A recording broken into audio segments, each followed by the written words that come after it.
আলাইকুম রহমতুল্লাহ। ইন্নাল হামদুলিল্লাহ ওয়াসসালাতু ওয়াসসালামু আলা রাসূলিল্লাহ। প্রিয় দেশবাসী, আশা করি আপনারা সকলেই মহান রব্বুল আলামিনের একান্ত মেহেরবানিতে সুস্থ আছেন। বহুদিন পরে আজকে এইভাবে আপনাদের সামনে আসার সুযোগ মহান রব্বে কারিম আমাকে দান করেছেন। এই জন্য রব্বুল ইজ্জতের দরবারে অসংখ্য শুকরিয়া আদায় করছি, আলহামদুলিল্লাহ। প্রিয় বাংলাদেশ আমাদের জন্মভূমি, আল্লাহ তাআলার একটি শ্রেষ্ঠ নিয়ামত, একটি উপহার এ দেশের প্রত্যেকটি নাগরিকের জন্য।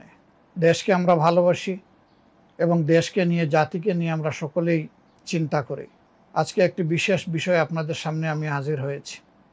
দীর্ঘ 1 মাসের অধিক সময় আমার অসুস্থতা এবং চিকিৎসাজনিত কারণে অনেকটাই আমি আপনাদের কাছ থেকে দূরে ছিলাম।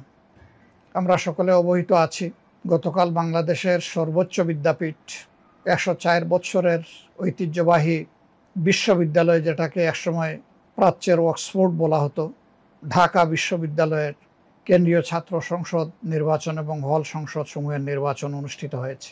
এই নির্বাচন ছিল ছাত্র সমাজের কাছে বহুদিনের প্রতীক্ষিত একটি নির্বাচন।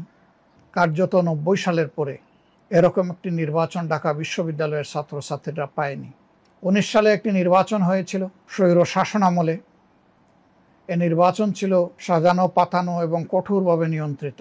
কাজেই সে সময় ছাত্রছাত্রীরা স্বাচ্ছন্দ্যের সাথে উৎসব মুখর পরিবেশে ভোট দেওয়ার কোনো সুযোগ পায়নি। দীর্ঘদিন পরে এবারকার এই নির্বাচন ঢাকা বিশ্ববিদ্যালয়ের